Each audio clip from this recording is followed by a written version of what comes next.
The envelope was thick, scented, and far too familiar.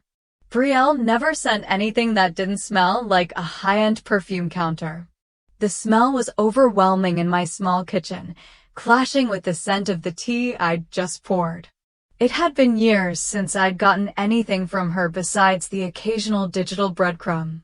A photo of her new purse. No caption. No, how are you? Not even a thumbs-up emoji. Just that photo, designer leather, her manicured hand, and the corner of a luxury car. Now this envelope. Cream-colored, expensive, heavy. I flipped it over. Miss Marian Alcott, written in her careful, almost too perfect handwriting. Formal, distant, just like everything else between us. Inside, an invitation to her engagement party. Saturday evening, black tie, garden reception, cocktails at 7, dinner at 8. I ran my thumb across the gold lettering like it might smear, like maybe it wasn't real. Maybe none of it was. Tucked behind the card was a note. Not handwritten. Printed. Typical Brielle. Don't feel like you have to come. Just don't wear anything too serious. I stared at that line for a long time. My reflection in the kitchen window stared back, vague and blurred by the golden light outside. Too serious. That's what she always said I was. Back when we still talked. Back when I still tried. We used to play in the backyard together. There was a treehouse Dad built when I was 10 and she was 6. I taught her how to climb the ladder, how to look brave even when your legs shook. But somewhere along the way, she learned to climb without me. And I stopped asking to be part of the game. I set the letter on the counter and made myself finish my tea. Then I walked over to the bookshelf, found an old photo tucked in a paperback. Brielle and me, side by side in dresses that didn't fit quite right, hair full of static from pulling sweaters over our heads too fast. Mom behind us, fixing my collar, not hers. Evelyn. Our mother. She used to say, "Marian, you're the dependable one." Which, translated, meant, Brielle is the exciting one. The air in the apartment felt tight. I opened the window a crack, let the November chill in. It smelled like dried leaves and wood smoke outside. Boston always turned to sepia in late fall, like the world was winding down. I wasn't angry. At least, not in the usual way. This wasn't some explosion of old resentments. It was quieter than that. Like the way silence grows when no one's listening. I went to my desk and opened my laptop. Airline prices weren't bad this time of year. A midweek flight. Coach. No checked bags. I stared at the confirm purchase button, then clicked it. There was no drama in the gesture. No triumphant music. Just a soft whir from the printer and the slow realization that I had said yes to something I hadn't planned on. I folded the invitation, placed it on the shelf beside the printer.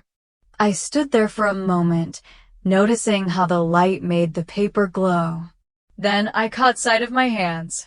My nail polish was chipped, 2 fingers completely bare.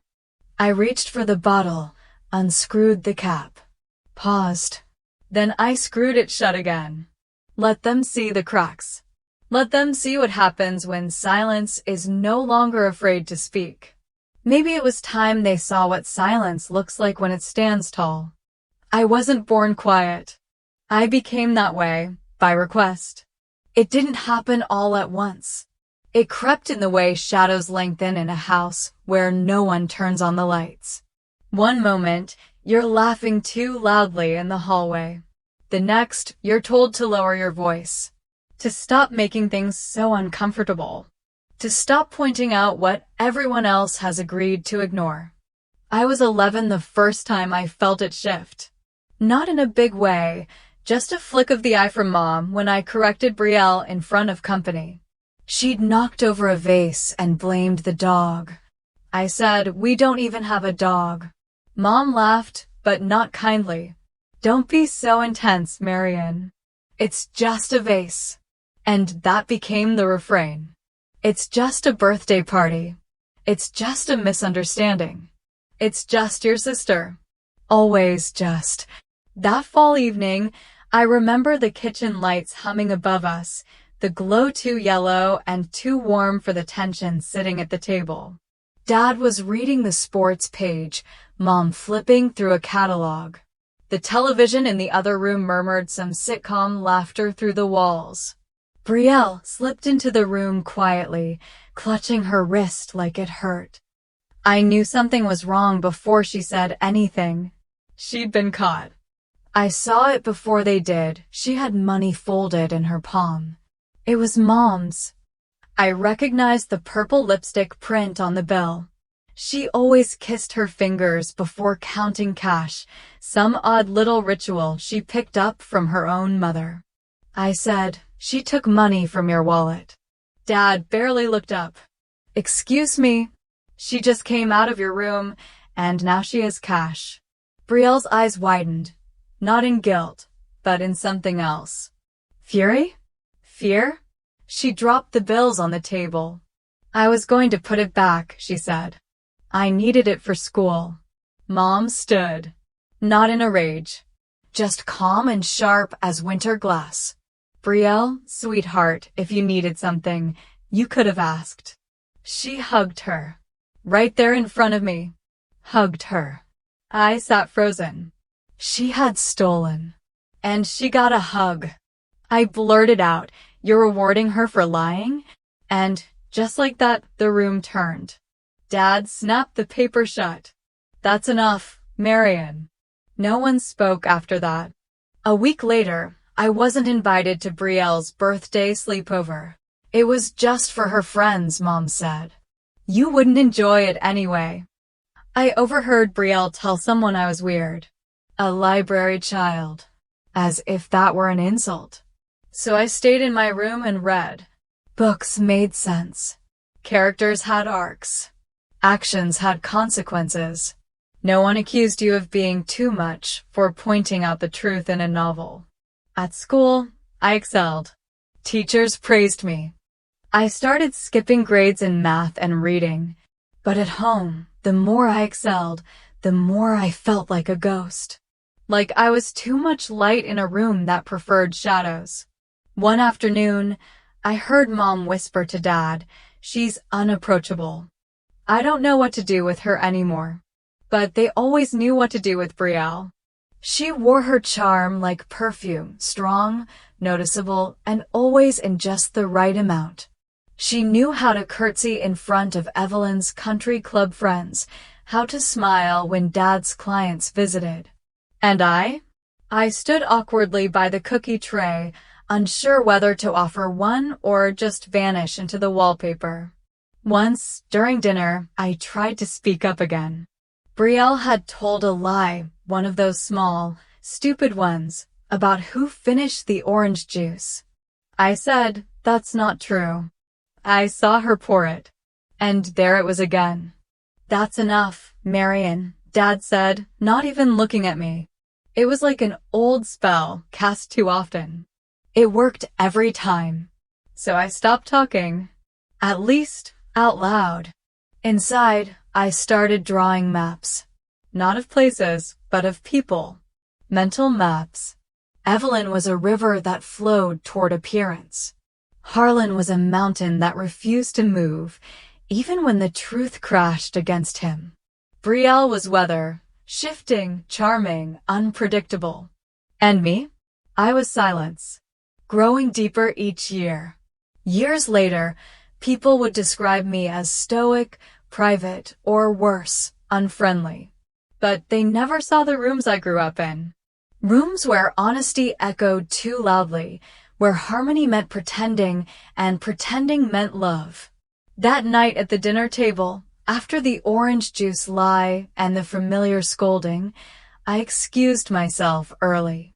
I remember walking upstairs, staring at my chipped blue nail polish and thinking, this is how it starts. This is how a girl becomes a whisper. That was the first moment I understood. In this family, truth wasn't welcome, only harmony was. The courtroom was cold that morning, as always. Something about the recycled air and gray carpet made everything feel deliberately devoid of personality. But I liked it. The order of it. The way everything had a place, even the silence. Docket 304, the clerk announced. People versus Crawley. I adjusted my robe and nodded. Insurance fraud. A standard case. The defendant, a wiry man with nervous fingers, claimed a totaled car that never existed. The numbers didn't add up. The testimonies didn't line up. He wasn't malicious, just desperate, maybe. But the law didn't flex for desperation. You're asking this court to believe, I said, scanning the folder, that a '97 Taurus vanished without a trace, with no license plate, no registration, no photo, and no witnesses? His attorney shifted uncomfortably. It was his father's. He was emotional. I'm not ruling on emotions. I'm ruling on evidence. There was a reason they assigned me fraud and contract cases. No theatrics. No grandstanding. Just facts, documents, and timelines. It was easier to breathe in logic. After the hearing, a junior judge named Sarah cornered me in the hallway. We're putting together a panel for the state judicial conference next month. Would you consider speaking? I raised an eyebrow. Why me? She smiled. Because everyone else is too nice. We need someone who cuts through the fluff. I agreed. Not because I liked the spotlight, but because I liked the topic. Judicial integrity in an era of doubt. I had a lot to say. Most of it people didn't want to hear. Back in chambers, I returned a missed call from my father. He never left voicemails, just those clipped, vague texts like, need to talk. Call. When he picked up, he skipped the pleasantries. I looked at your tax return, he said. You might have missed something with the home deduction. You should have called me. I have an accountant, Dad. I know. But it's not like you're married. No one's double-checking you. I stared out the window. The sky over Boston was the color of steel wool, dull and heavy. Is that why you called? Well, he hesitated. I just figured, we should talk sometimes. I waited. Nothing followed. No, how are you? No, tell me about your work. Just dead air and obligation. I have a meeting, I said, and hung up. At lunch, I walked down to the corner cafe, just a block from the courthouse. I'd been going there for years. Same table, same dry turkey sandwich, same unsweetened tea. The staff didn't know my name, but they always got the order right. That counted for something. I sat near the window, watching people pass. Students, delivery guys, parents pushing strollers. I sipped my tea and thought of the day I got into Harvard Law. I had called home, voice shaking from excitement. Mom had answered. Well, she said, do you need money for books? Not, I'm proud of you. Not, you did it. Just a logistical question. The only part she could relate to. They'd never visited campus. Never asked about my professors, my classmates, my sleepless nights. When I passed the bar, I sent a photo. No reply. When I was sworn in, I mailed the program. Still nothing. They never asked where I lived, who I loved, or what made my heart ache. They only checked for surface damage, income, receipts, reputation. As long as everything looked fine, they didn't want to know more. Back at the courthouse, I paused in front of my courtroom. My nameplate gleamed in brass, Honorable Marion Alcott. Some days I touched it. Not out of ego, just to remind myself it was real. No one from my family had ever seen it. Not Mom. Not Dad. Not even Brielle, who had once bragged in high school about how I read court stuff for fun. I stepped inside and took my seat at the bench. The courtroom was empty for now. Just me and the hum of the overhead lights. I thought of all the names I'd been called. Intense, too serious, unfriendly. And now judge. But success doesn't echo in a home that refuses to listen. The suitcase lay open on my bed, half filled with neutral fabrics and black edges. No pastels. No lace. Nothing that said I had come to blend in. I wasn't here to be palatable. The sun through my apartment window had softened. Early spring in Boston came with uncertain light. Somewhere between thaw and chill, like it hadn't made up its mind yet. I understood the feeling. I slipped on my coat and grabbed my notepad, the one I kept not for court briefings, but for thoughts that didn't fit neatly into courtrooms. The verdict isn't always in words, I wrote before closing the page. The boutique was tucked between a flower shop and a bridal salon, all of them humming with pre-wedding energy I had no intention of participating in. I stepped inside, brushing off the city dust, and was greeted by a saleswoman with careful mascara and a practiced smile. Looking for anything in particular? Yes, I said. Something black. Clean lines. No embellishments. She tilted her head slightly. Even for a spring event? I smiled back. Especially for one. The fitting room was lined with gold-framed mirrors. I tried on 3 dresses before settling on the 4th, a simple black sheath, sleeveless, modest in cut, with a fabric that held its shape. It didn't try to sparkle or sway. It stood. As I turned to the mirror, I expected the usual instinct to critique myself. The curve of my arms, the faint line between my brows, the quiet exhaustion around my mouth. But it didn't come. Instead, I saw a woman who no longer needed to be approved, who no longer begged the reflection to apologize for her seriousness, her choices, her quiet. I thought about Brielle's voice in my head years ago at some family dinner. She'd said, "Black makes you look severe like a headmistress." She'd laughed. Everyone had. But now I saw what she couldn't. Severity wasn't something to hide. It was clarity sharpened by experience. At the counter, I declined a gift bag. I carried the dress in my arms, unwrapped, like a statement. Like I had nothing to hide. I booked my hotel room online from my phone as I walked to the subway. I passed the estate's location to the rideshare app, Connecticut, tucked in the hills, near a vineyard I had never been invited to visit. There was a block of rooms reserved for family at the bride's suggested inn. I didn't even click it. Instead, I found a small, independent place 5 miles down the road. Quiet.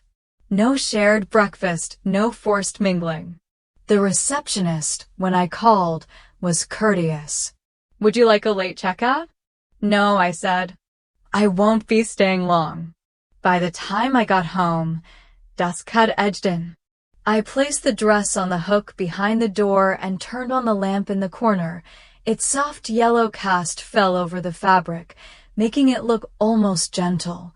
I sat on the edge of the bed and opened my map app again, tracing the road into the estate, memorizing the turns. I didn't want to get lost, not literally anyway. I thought about the kind of people who orbit Brielle now, polished, predictable, smiling at the right times, laughing just loud enough. I could already picture the look she'd give me across the garden tight-lipped, like someone who's just realized their phone battery died in the middle of a party. And I would meet her gaze. Not with challenge. Not with anger. Just stillness. I didn't come to perform. I came to be seen. As I hung up my coat, I caught myself in the mirror once more.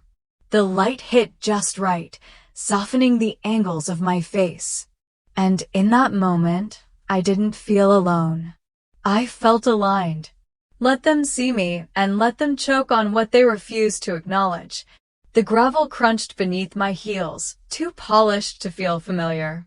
I arrived exactly 5 minutes early, the unspoken rule drilled into me by years of courtroom punctuality. Not too early to be a bother, not too late to seem careless. Just right. A perfect balance between presence and invisibility. The estate was a sprawling villa nestled in the gentle hills of Connecticut, surrounded by manicured hedges and flowering shrubs that seemed more sculpted than grown. Strings of warm yellow lights hung above the garden paths, casting delicate pools of glow on the guests who drifted about in their designer finery. The wind played softly with the blossoms, sending petals fluttering like whispered secrets into the early evening air. As I walked through the valet entrance, my heels clicking softly on the cobblestones, I felt an uneasy mixture of nostalgia and alienation. The place was beautiful, perfect, but it wasn't home. No one glanced my way. A young woman in a sleek black uniform intercepted me near the grand entrance. She smiled politely but didn't ask my name. Instead, she glanced at the clipboard in her hand and asked, "Are you here for logistics?" The event manager said we might be short-staffed. Logistics? I repeated, raising an eyebrow. She nodded, obviously accustomed to managing the whirlwind of high society events like this one. The timing, the seating, things like that. I shook my head. No, I'm a guest. She gave a small apologetic smile and stepped aside. Right. I wasn't sure. I let her pass and entered the main hall. The scent of fresh flowers mingled with subtle perfume and the faint tang of expensive wine. Chandeliers sparkled above, casting prisms of light across polished marble floors and silken drapes. There, standing with the practiced grace of a woman used to command, was Betrayal. She was radiant, just as I remembered from photos and the few glimpses I'd had over the years. Her dress shimmered under the lights, a cascade of ivory and sequins that caught every eye. But her smile was different up close. Sharper. Colder. Like a blade disguised as silk. Our eyes met. Before I could say anything, Evelyn's mother swept over with the poise of a seasoned hostess. "Oh, you still do. That job," she said with a smile that didn't quite reach her eyes. I blinked. "Excuse me." She gestured vaguely, as if the profession was obvious. "Your work." "The legal thing." Her tone held a subtle mix of surprise and patronizing disbelief, as if a woman like me shouldn't be caught dead in a courtroom. I nodded, choosing not to correct her. No mention was made that I'd flown in from Massachusetts. No welcome, no curiosity. The silence around my arrival was thick and deafening. My steps carried me toward the buffet, where unfamiliar finger foods were artfully arranged on porcelain platters. Miniature tartlets filled with exotic creams, delicate canapes topped with smoked salmon, and piles of tiny, glistening fruit skewers. I took a small plate, quietly picking up a piece of something unfamiliar. The texture was strange in my mouth, foreign to my usual preferences. I looked around. The guests were chatting in polished tones, laughter bubbling easily between them. None seemed to notice the hesitant guest picking at food they barely touched. I quietly placed the plate back before anyone saw me. Then, like a sudden winter gust, Betrayal was beside me. Her gaze was sharp, cold, and calculating. "Black?" she asked, voice low but dripping with disdain. "At my engagement?" I met her eyes steadily. "It's not for mourning," I replied evenly. Her lips pressed into a thin line. I wasn't here to blend in. I was here to be undeniable. The murmur of voices swelled around us, but between Betrayal and me, there was only silence heavy enough to hear the click of my heels against the marble. I chose the chair half blocked by orchids. It fit the role they always cast me in. The table was near the wall, tucked away beneath a grand arrangement of white orchids that filled the space with a delicate fragrance, sweet, but distant, like the life I'd been living for years. The petals swayed slightly as a soft breeze drifted through the open windows, carrying the faint strains of string music that floated above the chattering crowd. I settled into the chair, folding my hands calmly on my lap, a practice mask of neutrality that I had worn since childhood. Betrayal once called me the library ghost, a nickname born of my silence, my absence from family pictures, and my preference for books over birthday parties. I could almost hear the echo of that phrase as the room buzzed around me. The guests were draped in designer clothes and pearls, their laughter punctuated by the clinking of glasses. Conversations hummed like a well-rehearsed play, easy, polished, with no room for disruption. I was the uninvited audience member, watching from the wings. Grayson, Betrayal's fiancé, passed by my table. His footsteps faltered for a moment, as if uncertain. He glanced down, then up, his eyes briefly meeting mine. Clearing his throat, he asked politely, "So you're the sister?" I nodded, giving nothing away. No warmth, no invitation to share, just a quiet acknowledgement. He smiled awkwardly, stepping away quickly as if afraid of further questions. Soon after, Aunt Lois slid into the seat beside me. She was a woman who had seen too many family dramas unfold in polite silence. Her eyes twinkled with a mixture of sympathy and resignation. Betrayal had a theatrical temperament when she was young, she whispered, her voice low enough to avoid drawing attention. Marian was always studying. Her words carried the unspoken judgment of a world that values charm over quiet diligence. She said it kindly, but the implication was clear. I was the serious one, the unapproachable shadow beside the sparkling spotlight. No one at the table asked me what I did for a living, where I lived, or what my life looked like outside these walls. No one wanted to know. They were content with the version of me that fit neatly into their narrative, the quiet, forgettable sister who didn't rock the boat. I picked up a tissue that had fluttered off the table and, with a gentle smile, handed it to an elderly woman passing by. The woman accepted it without a word, continuing on her way as if I were invisible. Later, a guest nudged Grayson during a lull in the music and asked casually, "Does Betrayal have siblings?" Grayson took a sip of his drink and shrugged. "Yeah, not really close though." The words hung in the air between us like a final verdict. They liked their version of me better. Quiet, forgettable, invisible. I sank back into my chair, watching the play unfold around me. The music continued, the laughter echoed, and I remained the silent observer, present, yet unseen. Betrayal tapped her glass with the tip of her fork. I braced for impact. The crystal chandeliers hung overhead, their glitter casting prismatic light across the polished wooden floor of the banquet hall.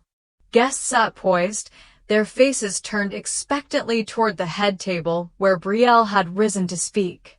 The murmur of hushed conversations fell to a whisper, the only sound the delicate clinking of glass. I sat near the far end, partially shielded by a towering arrangement of white orchids.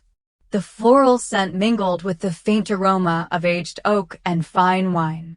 I took a slow breath, steadying myself for what I already knew was coming. Betrayal's smile was polished, practiced, but there was a glint behind it, a sharpened edge that cut beneath the surface. She cleared her throat and began. "I was a troublemaker when I was little," she said, her voice light, almost playful. "My sister Marian was the opposite. Very serious, very by the book." The room leaned in, the spotlight now squarely on her. She paused for effect, then grinned mischievously. She once filed a formal complaint against me for borrowing her shirt without asking. I was 13. Laughter rippled through the crowd, warm and genuine, or so it seemed. Grayson leaned in beside me, his voice a low whisper. Sounds like paperwork runs in the family. I kept my expression calm, but my hand gripped the glass of water tighter than I intended. The cool condensation pressed into my palm, grounding me. Memories flooded in. Brielle at a summer party years ago, telling her first boyfriend about me. How the serious sister used to get her in trouble for everything. How I was no fun. That night, surrounded by old friends and new admirers, I had felt small. Exposed. The girl who didn't fit in. The laughter at the banquet grew louder, a tidal wave of amusement that seemed to wash over me and leave me stranded on the shore of silence. Then Grayson turned to me, a sly smirk playing at the corner of his mouth. So you're in, admin, right? The words hung in the air, dripping with condescension. I looked up slowly, meeting his gaze directly. No, I'm a judge. The room fell silent. The laughter stopped abruptly, as if someone had pulled the curtain down mid-scene. The sound of a dropped fork clattering to the floor echoed louder than any applause. The camera at the head table kept rolling, the glowing red light blinking as it captured every moment, the shifting expressions on Brielle's face, the sudden stiffness in Grayson's shoulders. I saw it all, but I didn't care. This wasn't about winning or losing. It was about being seen. And for the first time in a long time, I was. Even the string quartet paused. Or maybe it just felt that way. The moment I said the words, "I'm a judge," the air in the banquet hall shifted. The chandeliers still sparkled above, their crystals catching the light and scattering it across the room like tiny stars, but the warmth in the atmosphere seemed to dim. The delicate notes from the string quartet faded to a tentative silence, as if they too were holding their breath. I sat frozen for a heartbeat, glass in hand, eyes steady on the faces before me. The laughter that had filled the room just moments ago was gone, replaced by a stunned hush. As a child, I was called a word-scare freak. The one who raised her hand too often, who corrected teachers and interrupted conversations. Now, all it took was one sentence. A whisper floated from across the room. A woman I hadn't noticed before leaned toward her companion, voice low but clear enough for me to hear. She handled the Eastway case. I read about her. That case. The sentencing had made national headlines, and though I tried to keep a low profile, word had spread in legal circles and beyond. The idea that I was here now in this room full of people who pretended not to know me was enough to ripple the stillness. Grayson's voice broke through the quiet, barely a whisper but loaded with surprise and something close to unease. You never said that. Brielle gave a forced smile, her eyes darting away as if seeking an escape. She never mentioned she was still in law. The excuse was weak, and everyone knew it. From the edge of the room, a familiar figure stepped forward. Derek Bell. The friend I'd met years ago during a debate competition, someone who had never seen me as the quiet shadow in family photos, but as the person I really was. She didn't need to, Derek said, voice calm but resolute. She's earned it. The room seemed to contract around us. Guests shifted in their seats, exchanging glances. Conversations tapered off. The spotlight was no longer just on Brielle, it was on me. I stood slowly, feeling the weight of all eyes as I put down my glass. My gaze swept across the room not with anger or vindictiveness, but with a quiet clarity that demanded acknowledgement. No one could stop me. No one could silence what had always been there. The sound of my footsteps moving away from the table was softer than I expected, Yet in that silence, it felt as loud as any applause. Behind me, a voice called out, shaky and desperate, "Marion, wait." But I didn't stop. The echo of my heels on the polished floor was the only response Brielle received as I walked out, leaving behind a room more silent than any moment before. The night air was crisp and cool as I stepped out onto the garden behind the mansion. The soft crunch of gravel under my heels felt strange, too polished to be familiar, yet oddly grounding. String lights hung from the trees, casting a gentle glow over the neatly trimmed hedges and flower beds, turning the space into a quiet backstage where the show I'd just left continued without me. As I walked slowly along the winding path, I could still hear the muted hum of voices filtering through the windows, a distant reminder that life inside went on as if nothing had changed. But everything had changed. A few guests noticed me and approached cautiously, their smiles polite but tinged with curiosity. "So, you really are?" one asked, trailing off uncertainly. I nodded, offering a small, composed smile. No explanations. No apologies. Derek Bell appeared beside me, his presence steady and reassuring. He didn't ask questions or offer platitudes. Instead, he said simply, "I'm proud of what you did in there." His words struck deeper than any cheer. My phone buzzed in my pocket. I glanced down to see a text from Brielle. "Why would you embarrass me like that?" I stared at the message for a moment, fingers poised over the screen. I thought about all the times I had stayed silent, swallowed truths to protect the image she so carefully curated. But this time, I typed back one sentence. "Embarrassment only sticks when it's true." I didn't wait for a reply. A woman in a flowing dress approached quietly and whispered, "My sister's like that too." I just wanted to say, "Thank you." Her words were soft, but they carried the weight of years of quiet support and silent battles. I smiled, a warmth spreading through me that had nothing to do with the party lights or applause. For the first time, I wasn't cleaning up after someone else's shame.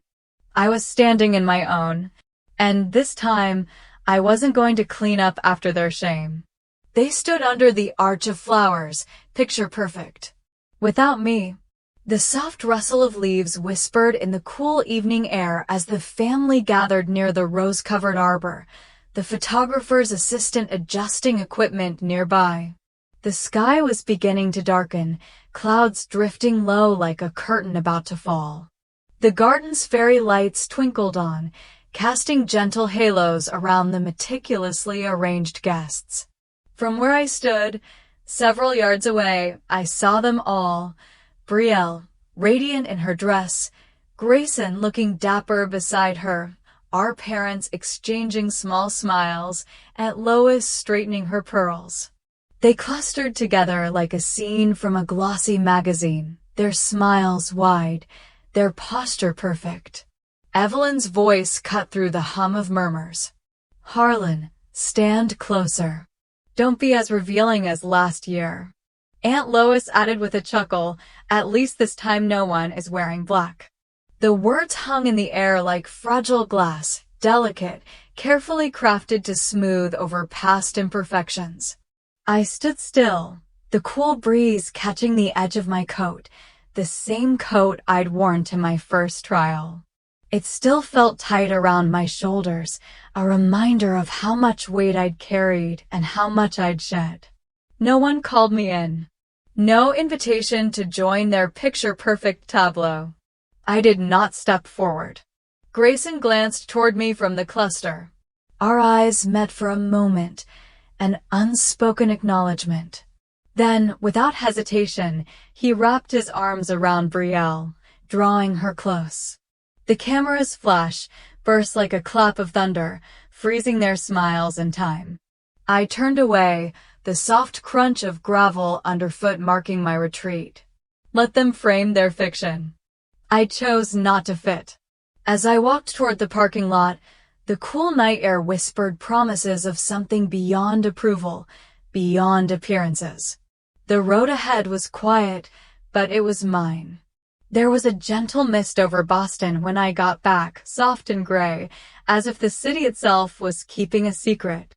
I walked up the stairs to my apartment, the familiar creak of the landing a small comfort after the staged smiles and sharpened words of Connecticut. I didn't bother to draw the blinds. I let the pale morning light slip in, dusting my living room with a glow that felt honest. I set my suitcase by the door and stood for a moment, letting the hush settle around me. Silence used to crawl under my skin. It was the thing I dreaded at family dinners, after arguments, in the thick stillness of a bedroom door closed just a little too hard. I'd grown up believing that if you were quiet long enough, you disappeared.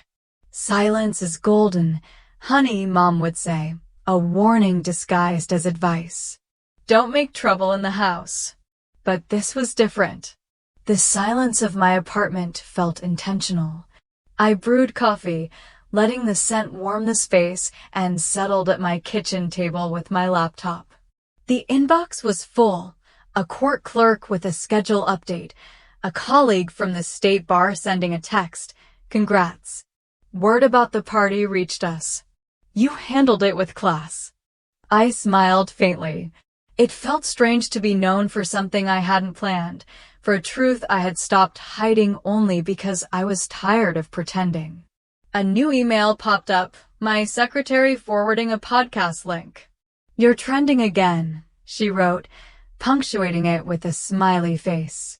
The podcast had dug up an old speech of mine from a legal conference, replaying the story of the Eastway case, my steady voice echoing through the headphones.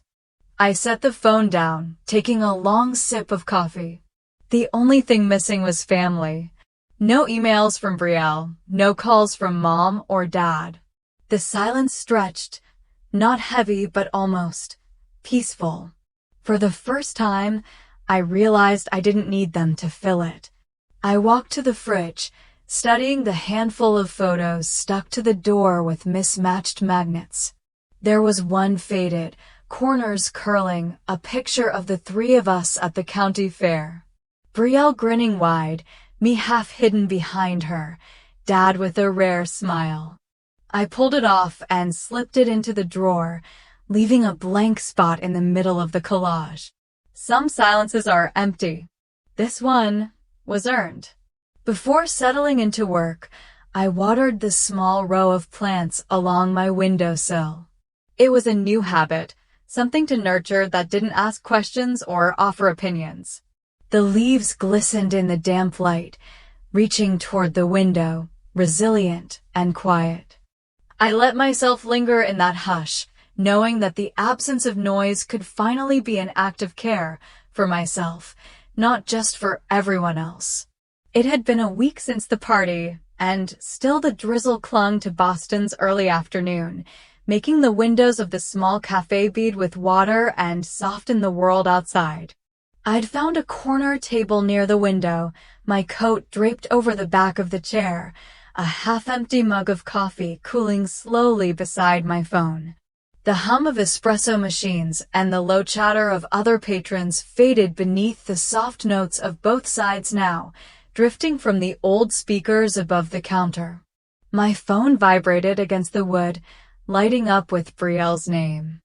I hesitated, thumb hovering, half tempted to ignore it. But curiosity won out. The screen filled with her words, sharp, fast, and running together. "Why didn't you say you were a judge? You made me look like a fool in front of everyone. You always know how to ruin things by not saying anything. Was it so hard to tell me before?" Each line arrived before I could process the last. I watched the bubbles appear, one after another, relentless and familiar. The rhythm was the same as always, accusations for my silence, blame for her embarrassment, the implication that the world spun off its axis because I refused to narrate it for her. I typed a response and deleted it. Started again. Erased it. I scrolled back through her messages, searching for a question, for any sign that she'd wanted to know something real about me. In the pause, the barista brought over a fresh cup. "Rainy day refills are on the house," she said, her smile sincere. I thanked her quietly and looked down at my hands. They weren't shaking. They felt steady, sure. Finally, I let my thumbs settle and replied. I didn't hide. "You just never asked." The ellipses hung on the screen, Brielle typing, deleting, typing again. The moment stretched out as the song's refrain caught my ear. "It's life's illusions I recall." Her reply arrived, short and bitter. "You're not better than me." This time, I didn't type anything back. There was nothing left to say. That text was her confession and her sentence. For so long, I'd let her fill the silence with her own stories, her own accusations and doubts, until it felt easier to be unseen than misunderstood.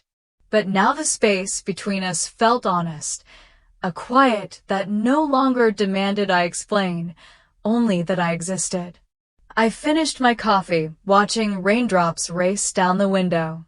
The city moved on, unaware of confessions sent or unsent. The cafe's music faded into background noise, and for the first time, I felt no urge to justify my choices or shrink myself to fit someone else's comfort. Outside, people hurried by under umbrellas. I lingered a moment longer, letting the lyrics echo softly. "It's life's illusions I recall." Maybe that was all any of us ever did, recall illusions, try to make peace with them, and hope to see the truth anyway. Derek emailed me an old photo. I hadn't remembered the smile, but it was mine. It was a midweek evening in Boston, the city alive outside my window with the distant wail of sirens and the steady hush of passing cars. I was in my home office, sorting through briefs, my mind drifting, when my phone buzzed with a new message. Derek Bell. The subject line was simply, "Memory Lane."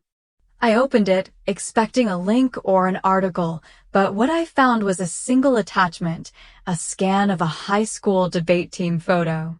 The colors were faded, but I could see myself standing in the middle, notepad in hand, a hesitant but unmistakable smile on my face. I looked so young, but it wasn't the years that struck me, it was the expression. Unburdened. Real. Beneath the image, Derek had typed, "You were clear. And calm. Always. Even when the rest of us fell apart." Ever think about writing your story? People should know. The words lingered long after the email was closed. Of all the people who drifted through my teenage years, Derek was the only classmate who never called me a robot or a know-it-all. He'd really seen me before there were degrees, robes, or the armor of silence I'd built for myself. I stared at the photo for a long time, tracing the outline of my own posture. I remembered that day, the echo of chairs scraping across the gym floor, the heat of stage lights, the nerves knotting in my stomach. Derek had been the one who whispered, "You've got this, Marion." Not as a throwaway pep talk, but as a statement of fact. I closed my eyes and let myself drift back, remembering what it felt like to speak up without measuring every word, to take up space in a room without apology. Inspired, I pulled down an old diary from the bookshelf, a relic from 1998, its cover battered, pages fraying at the corners. I hadn't opened it in years. Flipping to the middle, I found an entry written in messy, slanted script. "They don't see me now, but one day I will sit where no one can talk over me." I traced those words with my finger, feeling the old ache and new pride rising together. Back then, it had felt like a promise whispered into a void, half hope, half defiance. Now, reading it again, it felt like a truth fulfilled. Maybe Derek was right. Maybe it was time to stop waiting for others to speak for me and start writing it down myself.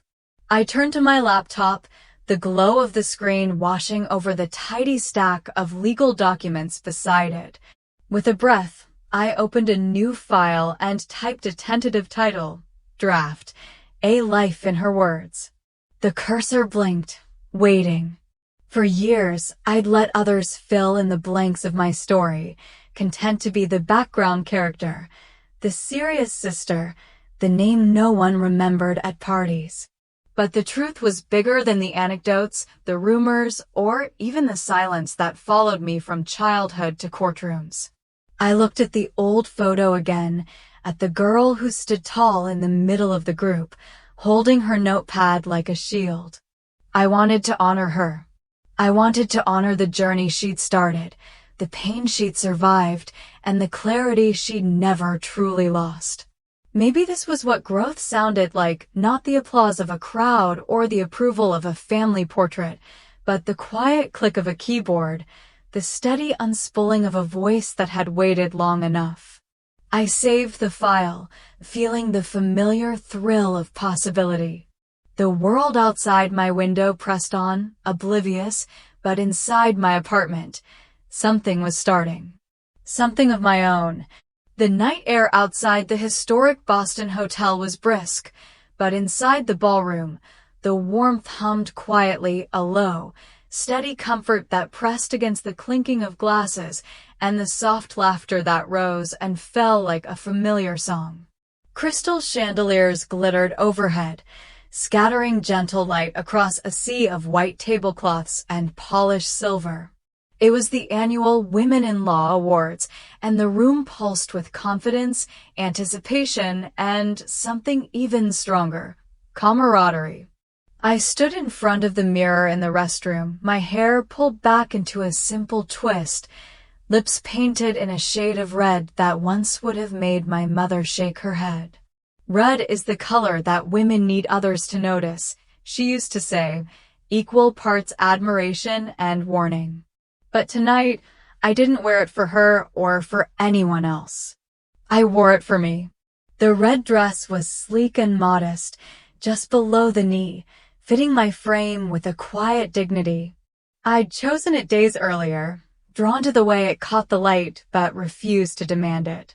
There was power in that, I thought. A kind of power I'd spent years hiding or apologizing for, or simply minimizing so others could feel bigger.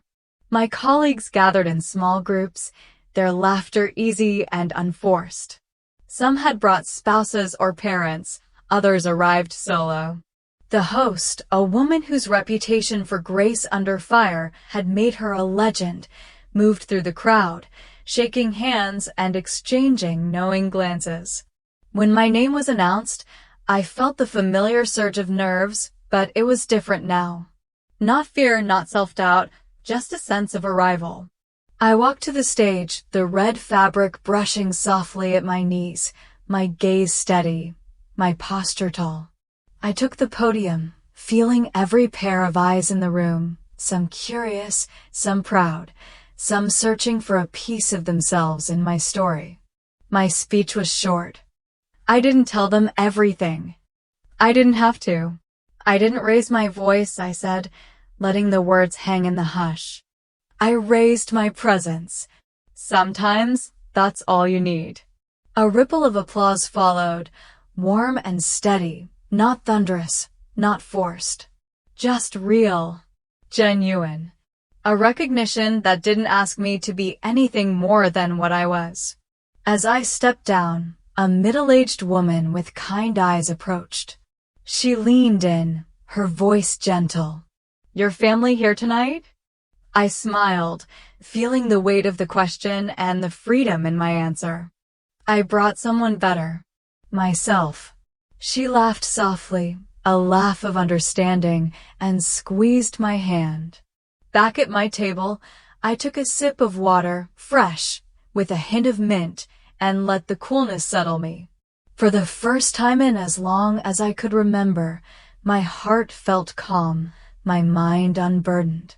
I scanned the room, colleagues, acquaintances, strangers. Not family by blood, perhaps, but witnesses all the same. It struck me that some honors don't need frames, they just need witnesses. Tonight wasn't about showing up for someone else's approval or slotting myself into a picture where I'd always been cut out. It was about presence. It was about being seen and, just as importantly, seeing myself. I dabbed the corner of my mouth, leaving a faint smudge of red on the napkin. The color of confidence. The color of quiet power. And as the light sparkled overhead, I allowed myself to bask in that glow, if only for a moment. No apologies, no shrinking, just a quiet affirmation that I belonged. Mother's Day. The lines stayed clear. So did my mind. Sunlight spilled across the hardwood floor, drawing quiet patterns between the leaves of my potted plants. The apartment was still, except for the gentle trickle of water as I tended to the basil and the peace lily, their green leaves reaching for the light as if nothing could dim their purpose. It was a Sunday like any other, except it wasn't. It was Mother's Day. I didn't set a reminder. I didn't need one. I made coffee, letting its warmth linger in my hands as I settled into a worn armchair, a book open in my lap. Every page felt softer, every word more present. Outside, the city moved on with its usual Sunday sounds, buses sighing, children laughing, neighbors greeting each other in the hallway.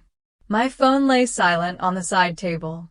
No missed calls, no messages flashing. I glanced at it out of habit and then let it be. A memory drifted in, unbidden, a May afternoon in 2011. I had called home, dialing my mother's number to wish her happy birthday. The line rang twice, then 3 times, before Evelyn's voice finally answered, distant and distracted. "Oh, Marian. I'm busy right now. Hang on, let me pass you to Brielle. She's painting her nails, but she'll talk." That was it. I never got past the surface. My words, always routed elsewhere, never fully heard. But today, the silence wasn't heavy. It felt intentional, like a room with the door left open to fresh air. There was no expectation, no wound waiting to be touched. I realized I had stopped waiting. A text lit up the screen, breaking the spell for just a moment. "Secretary, your speech video is going viral. 800K views already. Congrats." I smiled, feeling a warmth that had nothing to do with a calendar date. I'd given that speech from a place of hard-earned clarity, and now it traveled into living rooms and offices and late-night screens, far beyond the reach of a family group chat. A knock at the door. Denise, my neighbor from across the hall, stood holding a plate with a wedge of chocolate cake, its frosting already making a small smudge on the paper napkin. "Happy Mother's Day, Marian," she said, kindness lighting her eyes. "I baked too much and figured you might want a treat." I laughed softly, accepting the plate with both hands. "Thank you, Denise. That's the best offer I've had all day." She smiled, lingered a moment, and then left me to my quiet. I sat at my kitchen table, fork in hand, and tasted the rich, bittersweet chocolate. It was good. More than good, it was a reminder that love could arrive in small, unexpected moments, sometimes from places you least expected. No text came from Evelyn. No cheerful, performative emojis from Brielle. The phone stayed silent. And somehow I felt lighter than I had in years. Looking around my apartment, the sunlight, the thriving plants, the book with its spine bent to a favorite passage, I understood. I didn't need my mother to feel loved. I didn't need a call to feel seen. I could choose love for myself, and it would be enough. Some phone calls never come. And that's okay. At the end of the day, before I turned in, I made one last entry in my notebook. The words came easily, without ache or bitterness. I stopped waiting. That's when peace came. And as the city lights blinked softly in the distance, I closed my eyes, grateful, finally, for the silence that had become my own. For years, I wanted a line in their story. Now, I just write my own. It was early summer, the kind of afternoon that lingers, sunlight slanting through my living room window, casting golden rectangles across the hardwood and warming the quiet air. I was cleaning out my bookshelf, the annual ritual that marked another season, another small beginning. Dust rose from the old spines, swirling gently before settling again. At the back, behind the volumes of legal reference and half-finished novels, I found it, my undergraduate thesis manuscript. The cover was faded, the corners creased from years of being carried and set aside, always meant for later. I thumbed through the pages, the print slightly smudged in places from ink that had bled beneath my hand. A single sentence caught my eye, a callback from 11th grade scribbled in the margin. Justice is not loud. It is consistent. I remembered the way I'd felt then, sitting at my desk as sunlight pooled on the floor, heart pounding with the hope that if I just kept showing up, if I just kept holding steady, one day I'd be heard. Now, years later, I read my own words and realized that I had been consistent from the start. Through every silent dinner, every skipped phone call, every time I stood at the edge of a family photograph, my presence had been steady. Quiet, yes, but never absent. My phone buzzed, a message from Derek. Ready to speak at Harvard? They're excited. And honestly, so am I. I smiled, letting the warmth of his words settle inside me. I opened a new message and typed, yes. And I'll use my own name. No hesitation. No shrinking. I looked back at my laptop, where draft, a life in her words waited, the cursor blinking patiently on the title page. For so long, I'd tinkered and revised, never brave enough to call it finished, always worried that someone else's opinion might matter more than my own. But not now. I scrolled to the end, reading over the final lines. They didn't tie everything up neatly. They didn't offer revenge or vindication or a grand moment of victory. Instead, they were honest, quiet, steady, and true. It wasn't a story about being louder than the ones who hurt me. It was about not needing to compete at all. I pressed save as final for the first time. The relief was subtle, a gentle exhale that seemed to echo through the room. This wasn't an ending. It was a beginning louder, steadier, freer. I placed the old thesis back on the shelf, but kept the new manuscript close. Then, cup of tea in hand, I stepped out onto the small balcony. The city below was humming softly, just out of view. No one was watching, no applause waiting, no family glancing my way to see if I fit the frame. And yet, I was still shining in the quiet afternoon, golden light catching in my hair, content not to finish their story, but finally, fully, to begin my own. I am Marian, a person who has spent many quiet years in her own family, and also a person who once thought that only when she was recognized could she truly exist. After 16 chapters, perhaps what I learned most is, sometimes, true maturity does not come from applause or praise, but from the moment you learn to accept yourself, even when no one is watching. This story is not about revenge, nor does it encourage resentment. It is a journey of gradually realizing your own value, learning to listen to yourself instead of trying to seek confirmation from others, even your closest relatives. Sometimes your family will not understand, will not change, but we still have the right to choose peace for ourselves. Have you ever felt lonely, lost among the people you call family? Have you ever had to be silent, to shrink back just to please someone? If so, please share with me in the comments section. Maybe you will find that you are not alone, and who knows, empathy will start from this story. If this story reminds you of a certain memory or makes you want to say something you have never dared to say, leave comment number 1. Where are you watching from in this vast country? Please share so I can know more about you. If you love simple, quiet, but profound stories about family love and perseverance, don't forget to follow or subscribe to the channel to continue accompanying me on the next journeys. Thank you for being patient and empathizing with me throughout 16 chapters, a journey not only of the characters in the story, but also of many people living among us.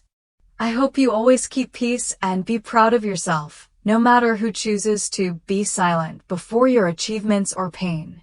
Wishing you a peaceful and loving day.